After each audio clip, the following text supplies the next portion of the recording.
নমস্কার, আপনারা দেখছেন ইনস্টা খবর। আপনাদের সঙ্গে আমি রিঙ্কি। রাজ্যের বর্তমান যে শিক্ষা ব্যবস্থা তা একেবারে নড়ে চড়ে বসেছে। তা কার্যত বারংবার আমাদের প্রত্যেকের সামনে স্পষ্ট হয়ে আসছে। একদিকে যেখানে চাকরিহারা যোগ্য শিক্ষক শিক্ষিকারা দিন নেই রাত নেই মাথার ঘাম পায়ে ফেলে রীতিমতো নিজেদের হকের চাকরির দাবিতে একের পর একদিন রাস্তায় কাটাচ্ছে, বিক্ষোভ দেখাচ্ছে, আমরণ অনশনের মতো গুরুতর পদক্ষেপও তারা নিচ্ছে। কিন্তু তারপরেও তাদের যে একাধিক দাবি রয়েছে, সেই দাবি আমরা রাজ্য সরকারকে দেখিনি মানতে। তবে রাজ্য সরকারের তরফ থেকে একের পর এক নতুন আবেদন নিয়ে আসা হচ্ছে এই যোগ্য চাকরিহারা শিক্ষক শিক্ষিকাদের ক্ষেত্রে। তবে তাও মানতে নারাজ তারা। তবে পাশাপাশি আমরা আরো একটি গুরুতর সমস্যার সম্মুখীন হচ্ছি, যেখানে চাকরির জন্য একদিকে লড়াই করতে হচ্ছে যোগ্য চাকরিহারা শিক্ষক শিক্ষিকাদের, সেখানে শুধুমাত্র কলেজে ভর্তি হওয়ার জন্য একইভাবে লড়াই করতে হচ্ছে যারা উচ্চ মাধ্যমিক পাশ করেছে সেই পড়ুয়াদের। কেন এমনটা বলছি? এর আগেই আমরা দেখেছিলাম কলেজে ভর্তি হওয়ার ক্ষেত্রে একটা বিপুল অনিশ্চয়তার ছবি উঠে এসেছিল সামনে, যেখানে অভিভাবক অভিভাবিকারা রীতিমতো চিন্তায় পড়েছিল কিভাবে তাদের সন্তানদের তারা কলেজে ভর্তি করবেন।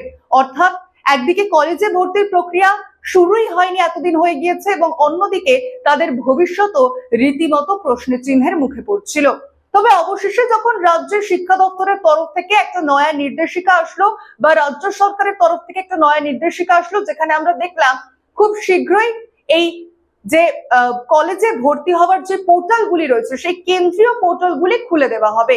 কিন্তু সেই পোর্টালগুলি খুলে দেওয়ার পরও আরো একের পর এক সমস্যা উঠে আসছে সামনে। কেন এমনটা বলছি? এই ওবিসি নিয়ে, ওবিসি সংক্রান্ত যে মামলা আদালতে চলছিল, সেই নিয়েও একইভাবে এবার পড়ুয়াদের সমস্যার সম্মুখীন হতে হচ্ছে।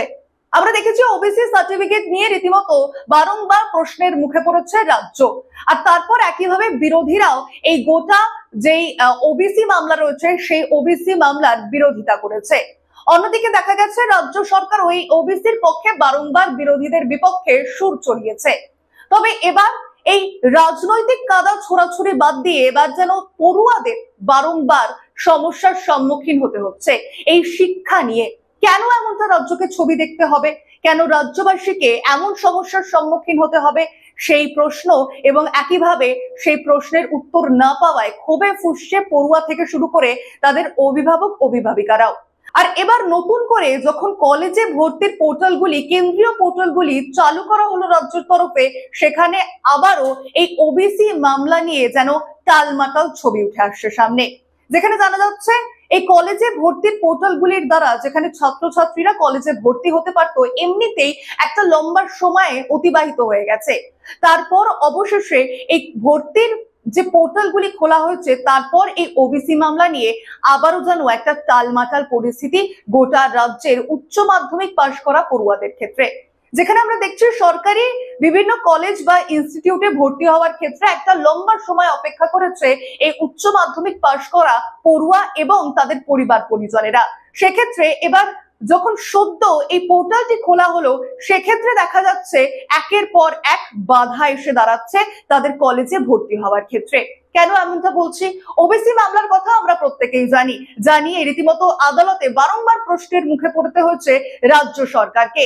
আর এই কলেজে ভর্তি হওয়ার পর কারা ওবিসির আওতায় আসবে, এবং ওবিসি সার্টিফিকেট থাকার পর বা ওবিসির আওতায় আসার পর তারা ঠিক কি কি সুযোগ সুবিধা পেতে চলেছে। কারণ আমরা দেখেছি জেনারেল বা ওবিসি বা অন্য কোনো কাস্টের ক্ষেত্রে বারংবার আলাদা আলাদা সুবিধা ভাগ করে দেওয়া হয়েছে রাজ্য সরকারের তরফ থেকে, যা নিয়ে প্রথমেই বিভিন্ন বিবাদ সৃষ্টি হয়েছিল। কিন্তু তারপর সাধারণ মানুষ যখনই একাধিক নিয়মাবলীগুলিকে মেনে নিল, তারপর আবারও এই ওবিসি সংক্রান্ত বিষয় নিয়ে পড়ুয়াদের একটা বড় ধাক্কা খেতে হচ্ছে। কলেজে ভর্তি হওয়ার ক্ষেত্রে কারা ওবিসি, কাদের ওবিসি সার্টিফিকেট রয়েছে, বা কারা নতুন করে এই ওবিসির তালিকায় পড়ছে, সেক্ষেত্রে প্রথমবারই একটা অনিশ্চয়তা দেখা দিচ্ছে। তার পাশাপাশি দেখা দিচ্ছে এই ওবিসির আওতায় যারা কলেজে ভর্তি হবে তাদের ঠিক কি কি সুযোগ সুবিধা দেওয়া হবে। তবে এই নিয়ে আরো একটি বড় সমস্যার সম্মুখীন হতে হচ্ছে এই পড়ুয়াদের, যা নিয়ে রীতিমতো চিন্তা বাড়াচ্ছে তাদের মা বাবা এবং পরিবার পরিজনেরা। একই শিক্ষার টালমাটাল পরিস্থিতি গোটা রাজ্যে।